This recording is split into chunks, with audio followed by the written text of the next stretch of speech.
यशोदा मैया जब यमुना जल भरने के लिए जाती हैं तो यशोदा मैया की सिर की ओढ़नी वो जब पीछे छूट जाती है ना, उसको श्री कृष्ण पकड़ लेते हैं और मैया से कहते हैं, मैया मैं हूं जाऊंगा तेरे संग।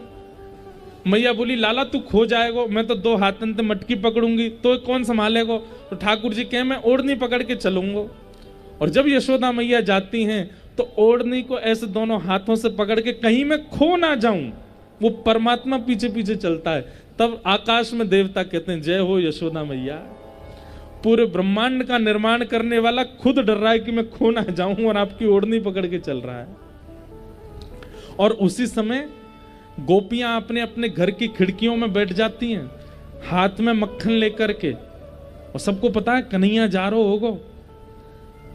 तो यशोदा मैया तो नीचे देखते हुए चलती हैं, इतने में वो गोपियां खिड़की से अपने हाथ में मक्खन रख के ऐसे बाहर कर देती हैं। और जैसे ही दूर से कन्हैया मक्खन देखते हैं, मक्खन देख करके ठाकुर जी के मुंह में पानी आ जाए, यशोदा मैया की ओढ़नी छोड़ देते हैं, भूल गए और वह मक्खन के पास चले जावे। गोपी के, लाला भीतर आजा, चुपचाप मक्खन खवाऊंगी। ठाकुर जी जैसे गोपी के घर में प्रवेश करते हैं, गोपी भीतर से किवाड़ लगा करके बंद कर देती है और खिड़की बंद करके ठाकुर जी को पकड़ लेती है। बोले, अब आ गए हो मेरी पकड़ में। ठाकुर जी कहते हैं, मैया मैया। गोपी बोली, चुप, मैया मैया चिल्ला रहो, खड़ो हो जा मेरे सामने, बता मक्खन खाएगो। बोले, हाँ खाऊंगो। बोले, अच्छा पहले बंदर की तरह करके दिखा, बंदर कैसे करे। सो ठाकुर जी बंदर की तरह चलने लग जाते हैं। कृतमनु कृतवत्य उन्मदांध प्रकृति मगन किल यस्य गोपवध्व। भीष्म पितामह कहते हैं भागवत में, ठाकुर जी क्या करते हैं, गोपी जैसा कहती हैं वैसा आकृति और कृत्य करने लग जाते हैं। कोई गोपी कहती है, अच्छा लाला सुन, यहाँ पे आ, पांव में घुंघरू बांध देती हैं, अब नाच। ठाकुर जी कहें, जे तो सही ना है। गोपी बोले, रुक जा, मक्खन खाएगो। बोले, हाँ खाऊंगा। बोले, नाच के दिखा। ठाकुर जी ठुमुक ठुमुक के नृत्य करने लगते हैं। देवता आकाश में सिर पकड़ के बैठते हैं, हम ब्रज के ब्रजवासी क्यों नहीं हुए। ये जरा सा अपना माथा खुजाते हैं तो हमको चिंता हो जाती है क्या होगा। और ये ब्रजवासियों के इतने अधीन है कि वो इनको बांध करके मक्खन के लोभ में नचा रहे हैं, बंदर बना रहे हैं, कुछ भी करा रहे हैं। तभी तो रसखान लिखते हैं, ताही अहीर की छोहरिया छचिया भरी छाछ पे नाच नचावे। छाछ के लिए परब्रह्म नृत्य करने लग जाता है। व्यास जी, आपने कहीं लिखा अपने ग्रंथों में ये बात? नहीं। आपने भगवान के स्वभाव का वर्णन नहीं किया और भगवान के भक्तों के स्वभाव का वर्णन नहीं किया, इसलिए अभी तक आपका मन अशांत है। यदि आप चाहते हैं कि आपको संतुष्टि का अनुभव हो तो ठाकुर जी के सुंदर स्वभाव का वर्णन करो। क्योंकि न यद्वचश्चित्रपदं हरेर्यशो जगत् पवित्रं प्रगणीत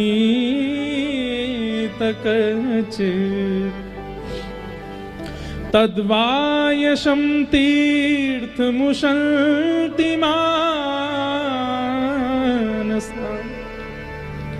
न यत्र हंसा निरमत्युशिक्षया।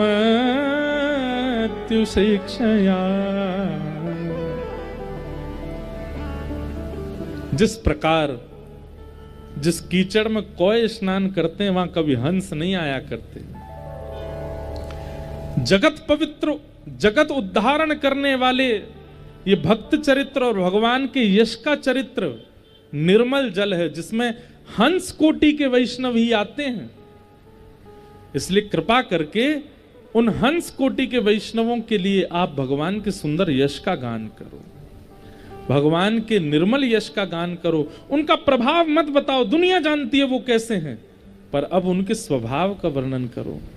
वही श्री कृष्ण जब वंशीधारी बनते हैं, वही श्री कृष्ण जब त्रिभंग लली बनते हैं, वही श्री कृष्ण जब पाग टेढ़ी सी धारण करते हैं, यशोदा मैया के लाला बनकर के आते हैं, तो कैसे लगते हैं? कृपा कर उनके उस स्वरूप का वर्णन करो।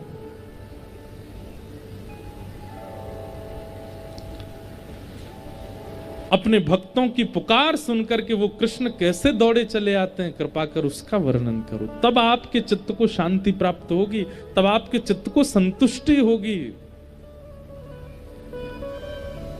चतुर्विध पुरुषार्थ हैं, धर्म, अर्थ, काम और मोक्ष। आपने जितने भी ग्रंथ लिखे उनमें इन चारों की प्राप्ति का विधान बताया है, लेकिन पंचम पुरुषार्थ प्रेम, उसकी प्राप्ति का आपने कोई उपाय नहीं बताया। एक बात कहें, बहुत ध्यान से सुनिएगा। धर्म, अर्थ, काम और मोक्ष, हम सबका जीवन इन चारों के पीछे ही दौड़ता रहता है। सबसे पहला धर्म। कोई व्यक्ति जीवन किस लिए जीता है? धर्म क्या कहता है? धर्म कोई अधर्म ना हो जाए, धर्म में बंद करके रहना है, धर्म की क्रिया ही करनी है, अधर्म नहीं होना चाहिए। धर्म धर्म धर्म, वो धर्म में ही रहता है। दूसरे कोटि के व्यक्ति कैसे होते हैं? अर्थ, केवल पैसा, उनको सब जगह केवल पैसा दिखता है। विवाह भी करेंगे तो पैसे के लिए, बच्चे पैदा हुए तो इनका भविष्य भी केवल पैसे के लिए कि ये भी बड़े होकर पैसा ही कमावें।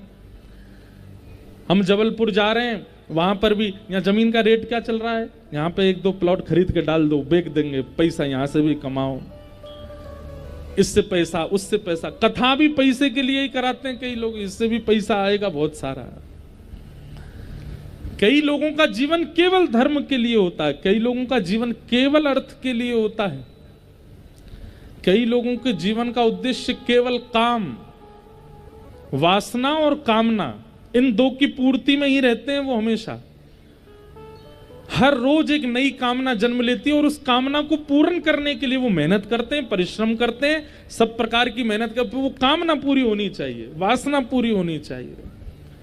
धर्म, अर्थ, काम। और कई लोगों का जीवन केवल मोक्ष, मोक्ष की प्राप्ति के लिए करते हैं। अरे बाबा तुम्हें समझ आ गई, बताओ, ताली बजा के भग गए। भाई नर्मदा जी के जल का कमाल है। अद्भुत है। धर्म, अर्थ, काम और मोक्ष, ये मोक्ष वाले ही थे। उनका जीवन कुछ नहीं है, केवल मोक्ष कैसे मिले, इसी के लिए ही वो कर्तव्य करते रहते हैं। लेकिन एक पांचवा पुरुषार्थ है, उसका नाम क्या है? प्रेम।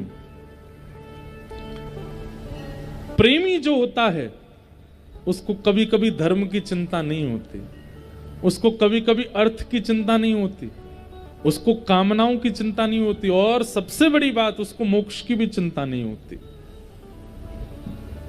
और क्षमा कीजिएगा, ये आजकल के जो लड़का लड़कियों वाला प्रेम है उसको इसमें बिल्कुल मत ले लीजिएगा। स्वच्छंद यथा ब्रज गोपिका नाम, नारद भक्ति सूत्र में श्री नारद जी कहते हैं, वह प्रेम जो ब्रज की गोपियों में है।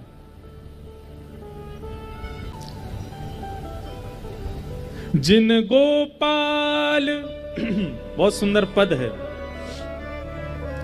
ब्रज की गोपियां कैसी हैं? जिन गोपाल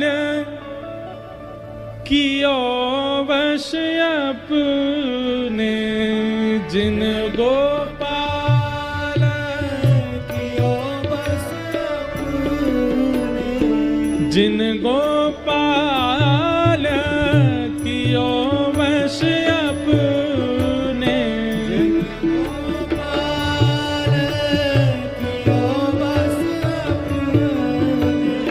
जिन गोपाल कियो वश अपने, जिन गोपाल कियो वश अपने, उर्धर प्रेम बुझा,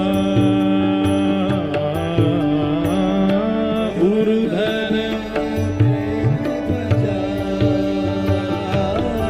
हे उर्धर प्रेम बुझा,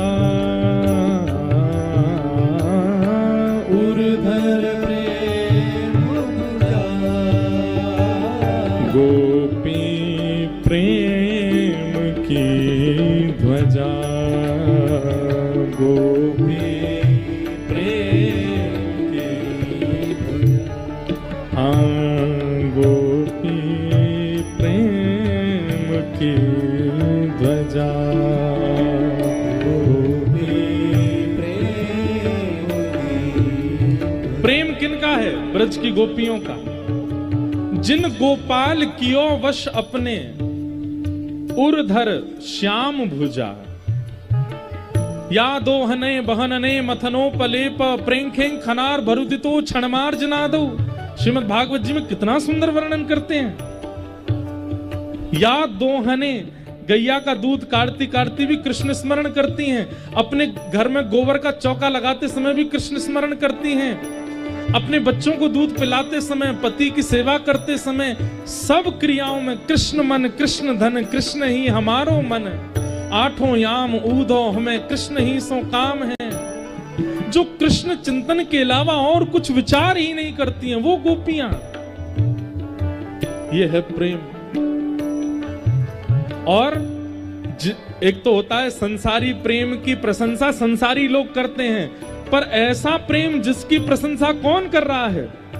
सुक मुनि व्यास प्रशंसा की, सुक मुनि व्यास प्रशंसा की, सुक मुनि व्यास प्रशंसा की, सुक मुनि व्यास प्रशंसा की। ऊधो संत सराहे, ऊधो संत सराहे। भूरि भाग्य गोकुल की वनिता, भूरि भाग्य गोकुल की वनिता, भूरि भाग्य गोकुल की वनिता, भूरि भाग्य गोकुल की वनिता। अति पुनीत भव माने, अति पुनीत भव माने। गोपी प्रेम की ध्वजा, गोपी प्रेम की ध्वजा, ओ गोपी प्रेम की ध्वजा, गोपी प्रेम की ध्वजा। परमानंद दास जी कहते हैं, लोग कहते हैं ब्राह्मण होना जरूरी है, वैदिक होना जरूरी है, विद्वान होना जरूरी है, संस्कृतज्ञ होना जरूरी है, संस्कारी होना जरूरी है, ज्ञानी होना जरूरी है। पर दास परमानंद जी, हमारे वृंदावन के परमानंद दास जी कहते हैं,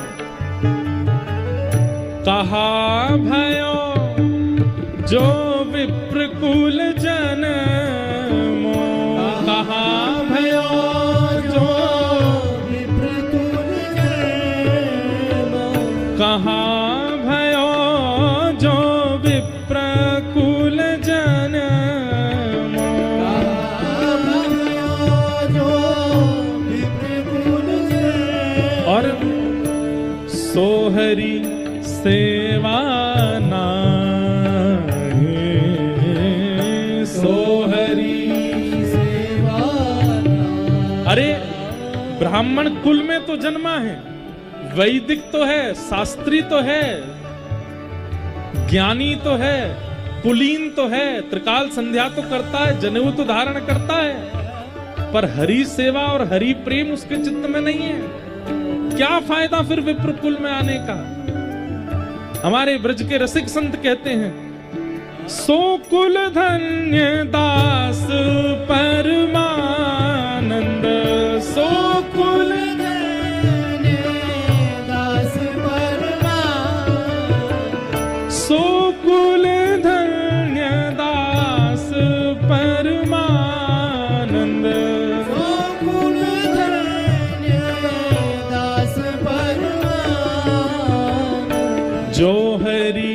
सन्मुख आवे,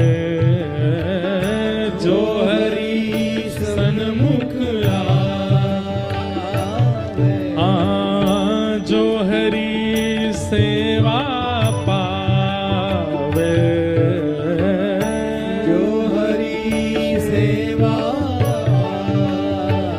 गोपी प्रेम के ध्वजा, गोपी प्रेम की ध्वजा,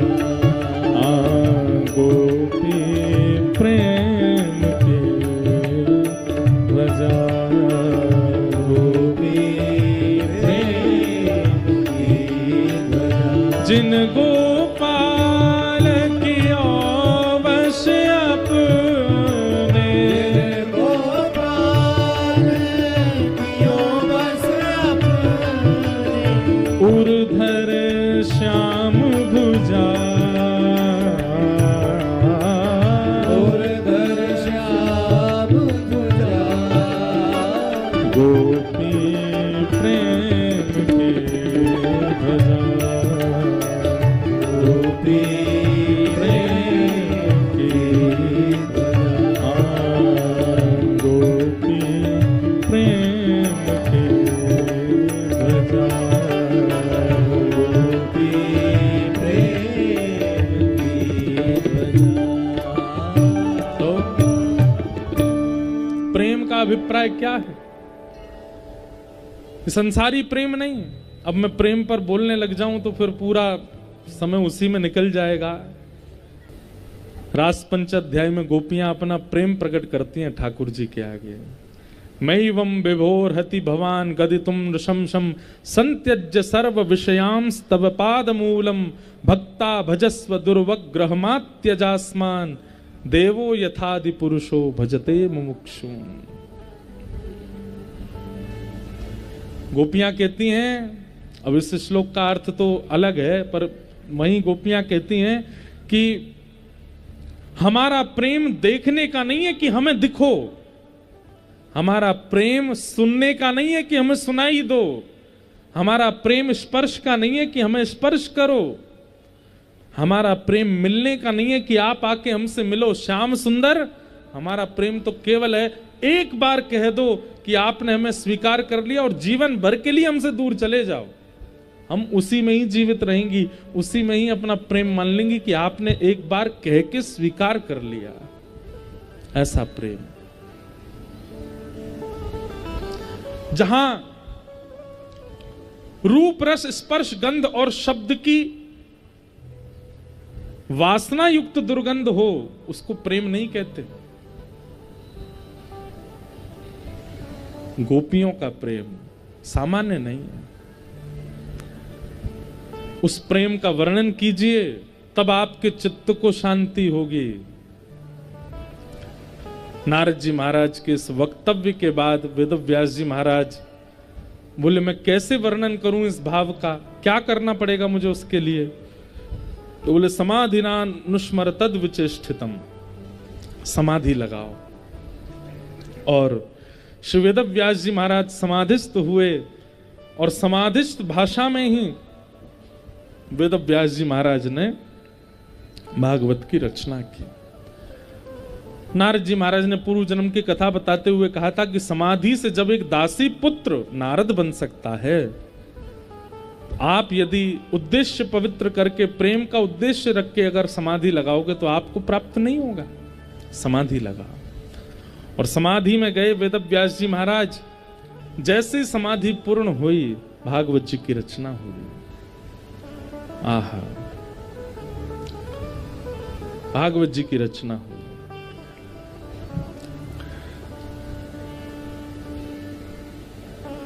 लोकस्य जानतो विद्वांस चक्रे भागवत संहिताम। लोक कल्याण के लिए निर्माण किया श्री वेद व्यास जी ने। किसका? बोले भागवत संहिता। सम्यक हितम यासा संहिता, जो सबका हित करे। सम्यक हितम का मतलब क्या हुआ? यहां जो कथा में बैठे हैं उनका भी कल्याण हो रहा है, कथा करने वाले का, सुनने वाले का भी कल्याण हो रहा है। और आपको नहीं पता होगा, ये जो हवा चलती है ना, इस वायु में ना जाने कितने जीव जिनकी सदगति नहीं हो पाई है, जो मृत्यु के बाद अभी भी भटक रहे हैं इस वायुमंडल में, वो भी उस वायु का आश्रय लेते होंगे जो वायु बहती हुई कथा की ओर जा रही है। और जैसे ही वो उस वायु का स्पर्श करके इस कथा पंडाल से स्पर्श करते होंगे, ना जाने कितने जीव भी मुक्त होते जा रहे होंगे इस कथा से, उनका कल्याण भी हो रहा होगा। और इस पूरे कथा क्षेत्र में छोटे छोटे कीड़े होंगे, चींटियां होंगी, मक्खी होंगे, मच्छर होंगे, उनके भी यदि प्राण निकल रहे होंगे तो वो भी भगवत धाम जा रहे होंगे, उनका भी हित हो रहा होगा। मतलब हम लोगों का तो जीते जी हित होता है, जो जीवित नहीं है उनका भी हित होता है, और जो हमारी तरह कथा बैठ के सुन नहीं सकते उनका भी हित होता है। और भैया हम कह दें तो आप लोगों को लगेगा बहुत बड़ी बात कह रहे हैं, पर यह वास्तविकता है। आप लोग कथा सुन करके जाते हैं, और जब आप वापस अपने घर की ओर जाते हैं तो मार्ग में या घर पर जितने लोग आपसे मिलते हैं जो कथा में नहीं आ पाए, आपका वो दर्शन कर लेते हैं। और जब आपसे पूछते हैं कहां से आए, तो आप कहते हो कथा से आए। तो आपका दर्शन और आपका श्रवण मात्र से उनका भी किंचित से ही कल्याण होता है। सम्यक हितम या सा संहिता, जो सबका हित करे। अब इसके दो अर्थ हैं। सम्यक हितम यानी कि श्रेष्ठ हित। कैसा श्रेष्ठ हित? भागवत जी क्या है? मां है। और मां में और बाकियों में अंतर क्या होता है? बालक कहे मुझे कोका कोला पीनी है, मुझे पेप्सी पीनी है, मुझे चिप्स खानी है, तो बालक को तो लगता है कि मुझे चिप्स खानी है और जो मुझे दिलाएगा वो मेरा हितैषी। कई लोग होते हैं वो बालक की बात मान करके चॉकलेट दे देते हैं, चिप्स दे देते हैं। लेकिन मां, वो मां से कहे मां चिप्स खानी है, बोले 2 पड़ेंगे गाल पे, खाएगा चिप्स? क्यों? वो हित चाहती है, सम्यक हित चाहती है। क्या? कि ये चिप्स खाएगा तो इसको ये बीमार हो जाएगा, इसको ये हो जाएगा, इसको वो हो जाएगा। भले ही इसको लगता है कि उससे उसमें इसका हित है, पर मैं मां हूं, मैं जानती हूं इसका हित किसमें है। ऐसी हैं भागवत जी। मतलब आप यहां बैठ करके अगर चिंतन कर रहे हैं, भागवत जी हम पर कृपा कर दो, हमारे घर में ये काम हो जाए, हमारे बच्चे की जॉब लग जाए, हमारा ये हो जाए, ये हो जाए, तो भागवत जी मां का रोल निभाती हैं। वो तुम्हारी चाहने वाली वस्तु नहीं होगी, जो तुम्हारे लिए हितकर है वो हम देंगे। इसलिए सम्यक हितम। कई बार कथा में आप केवल जिज्ञासा लेकर के बैठिए और आपका अपने आप समाधान कथा बता देती है। आप पूछिए मत, बैठ जाओ बस जिज्ञासा लेके, अपने आप समाधान मिलेगा। इसका मतलब क्या है? और वो समाधान भी कैसा मिलेगा? जो आपके लिए हितकारी हो, जो आपके लिए उपकारी हो। गोस्वामी तुलसीदास जी महाराज को स्वयं महादेव प्रकट होके कहते हैं। सब लोग इधर देखो, बहुत ध्यान से सुनना, ये प्रसंग मुझे बहुत अच्छा लगता है। तुलसीदास जी की कथा में एक ब्राह्मण आते थे और वो तुलसीदास जी से कहते, देखो मेरी बेटी आपके बिल्कुल योग्य है, आप उससे ब्याह कर लो। गोस्वामी जी तो नहीं मानते, बात निकल जाते। हर कथा में वो ब्राह्मण देवता आ जाते, मेरी बेटी से ब्याह कर लो, मेरी बेटी से ब्याह कर लो। लेकिन गोस्वामी जी ने ब्याह नहीं किया, नहीं स्वीकार की उनकी बात। तो एक दिन महादेव प्रकट हो गए और महादेव प्रकट होकर बोले, आपकी कथा में एक ब्राह्मण आता है अपनी बेटी का प्रस्ताव लेके, बोले हाँ उससे ब्याह कर लो, आपके लिए वही हित है। अब महादेव स्वयं प्रकट होकर के कह रहे हैं कि उसमें मेरा हित है, इसका मतलब उस कन्या से ब्याह करने पर मुझे राम जी मिल जाएंगे, मेरा जीवन सफल हो जाएगा। स्वयं महादेव मोहर लगा रहे हैं। लेकिन बंधुओं, कई बार हित ठोकर लगने में ही होता है। हमको लगता है कि हमारी कोई चोट ना लगे उसमें हमारा हित है, पर कई बार कई चोट हितकारी होती हैं। अब महादेव स्वयं कह रहे हैं कि तुम उससे ब्याह कर लो, तो इसका मतलब गोस्वामी जी बोले चोट तो कोई लगेगी नहीं, स्वयं महादेव जब गारंटी ले रहे हैं। लेकिन बात ऐसी थी कि जब तुम ब्याह करोगे और वही जब तुमको चोट पहुंचाएगी, चोट तो नहीं पहुंचाई उन्होंने, एक बात कह रहे हैं वही जब तुम्हारे हृदय को ऐसे शब्द कहेगी कि तुमको चोट जैसा अनुभव हो, तभी तुलसीदास मिलेगा इस पृथ्वी को। इसलिए तुम ब्याह करो। अब ये बात नहीं बताई महादेव ने कि ऐसा ऐसा होगा, नहीं तो तुलसीदास जी तो ब्याह ही नहीं करते। ब्याह करके पत्नी से इतना प्रेम करते थे, कभी जाने नहीं देते। एक दिन पत्नी मायके चली गई सोते हुए गोस्वामी जी को छोड़ के, तो उसके विरह में ऐसे व्याकुल हो गए, नदी शव के ऊपर चढ़ के पार कर गए, सर्प पकड़ के पर्वत लांग गए, कांटे लग गए, सब हो गया। ऐसे रक्त बह रहा था जगह जगह से। पत्नी के पास जाके बोले तुम मुझे छोड़ के क्यों आ गए? पत्नी ने कहा आप शव पर चढ़ के नदी पार कर गए, सांप को रस्सी समझ के पर्वत लांग गए, कांटे लगे, ना जाने ठोकरें लगी, इतना रक्त बह रहा है, किसके लिए इतना? मेरे लिए। एक हाड़ मांस के पुतले के लिए आप इतने बेचैन हो गए कि आप ये भी विचार नहीं कर रहे कि शव को नाव समझ रहे हो, आप ये भी विचार नहीं कर रहे कि सर्प को रस्सी समझ रहे हो, आप ये भी विचार नहीं कर रहे कि आपके शरीर में कितने घाव हो गए केवल एक हाड़ मांस के पुतले के लिए। इतनी व्याकुलता, इतनी तड़प और इतनी बेचैनी यदि राम जी से मिलने की होती ना, तो राम जी मिल गए होते आपको। बस नेत्र बंद हो गए गोस्वामी जी के और विचार करने लगे, मैं इतना कुछ कर पाया किसके लिए? पत्नी के लिए। इतना मैंने राम जी के लिए तो नहीं किया। इसकी बात तो सही है, अगर इतना एफर्ट मैंने राम जी को प्राप्त करने में किया होता तो आज राघव मिल गए होते। और उसी दिन इस राष्ट्र को गोस्वामी तुलसीदास जी प्राप्त हुए, जिनकी मानस आज घर घर को कल्याणकारी बना रही है। अब देखो पूरी बात क्यों सुनाई मैंने, कि महादेव ने कहा था कि ब्याह करो, तो महादेव कह रहे थे तो ब्याह टिकना चाहिए था ना। लेकिन महादेव कह रहे थे कि ब्याह करो, अब आगे ठोकर लगेगी तो ही तुम बनोगे, ये नहीं बताया था पर लगना था। इसको कहते हैं सम्यक हितम। आपका हित किसमें है ये जो जानता है वो भागवत जी। आप यहां अपना प्रस्ताव लेकर के आओगे, हमको ऐसा कर दो, हमें ऐसा बना दो, भागवत जी कहेंगे नहीं, I have some better idea for you, हमारे पास और अच्छे तरीके हैं आपके लिए। इसलिए भागवत जी संहिता है। ऐसी भागवत संहिता को हम प्रणाम करते हैं। वेद व्यास जी महाराज ने भागवत की रचना की और अपने पुत्र श्री सुखदेव जी को प्रदान की। बड़ी बड़ी कथा है। 12 वर्ष तक मातृ गर्भ में रहे श्री सुखदेव जी महाराज। अभी जोधपुर में हमारी कथा थी, वहां सुखदेव जी के पृथ्वी पर आने का एक दिन हमने पूरा कारण बताया, आप लोग YouTube पर सुन लेना। सुखदेव जी पृथ्वी पर कैसे आए? हमारी किशोरी जी की कृपा से आए। हमारी लाडली जी श्री राधा रानी ने कृपा करके उनको भेजा। और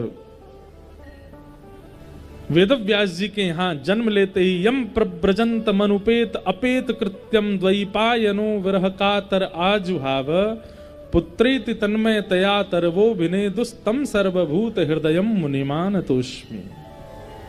जन्म लेते ही वन में चले गए थे, लेकिन आज वेद व्यास जी ने जब भागवत की रचना की तो मन में विचार किया कि गेहे गेहे जने जने इसकी स्थापना के लिए मुझे एक योग्य पात्र चाहिए। और व्यास जी जानते हैं कि मेरा पुत्र पात्र है। मैं एक बात कथा में कहा करता हूं, जितने माता पिता यहां बैठे हैं बहुत ध्यान से सुनिएगा। पुत्र को जन्म देना बड़ी बात नहीं है, पुत्री और पुत्र जन्म लिए उसके बाद उसको पात्र बनाना यह श्रेष्ठ बात है। आजकल युवा क्या कर रहे हैं, केवल पुत्र पुत्री का जन्म हो जाए बस कैसे भी, इस पर ध्यान देते हैं, पर उसको पात्र बनाने की कोई योजना नहीं बनाते।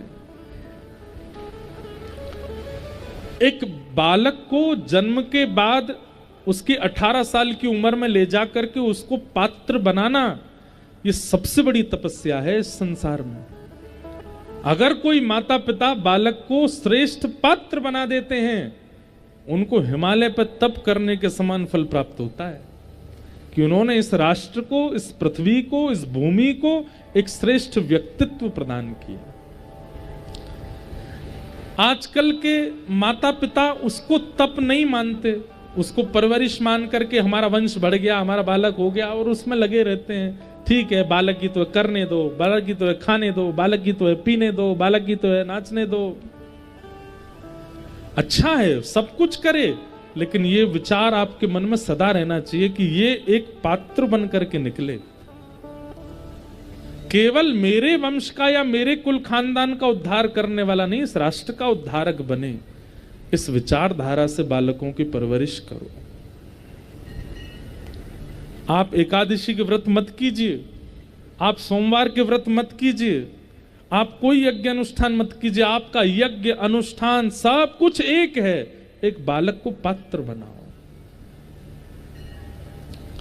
और उसको पात्र बनाने के लिए स्वयं भी तो बहुत कुछ सीखना पड़ेगा। तो जब तक संतान उत्पन्न ना हो रही है, तब तक खूब सत्संग श्रवण करो, तब तक खूब महापुरुषों की सेवा करो, खूब कथा श्रवण करो। और जैसे ही बालक का जन्म हो, 5 वर्ष की आयु होते ही आप ही उसके लिए संत बन जाओ, आप ही उसके गुरु बन जाओ, आप ही उसके राह दिखाने वाले बन जाओ। हम हमारी माता जी का स्मरण करते हैं, उनका नाम नर्मदा है। हम अपने पूज्य पिताजी का स्मरण करते हैं, कैसे उन्होंने, आज अनुभव होता है कि बचपन में जिन चीजों से हम चिढ़ जाते थे, वो अगर माँ ने बचपन में नहीं किया होता तो ये निर्माण नहीं होता, वो पिता ने नहीं किया होता तो निर्माण। आजकल के माता पिता ये विचार ही नहीं करते।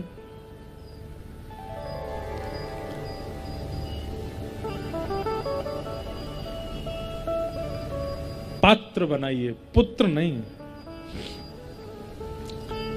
वेद व्यास जी जानते हैं कि मेरे पुत्र पात्र हैं, और उनकी पात्रता से भागवत जी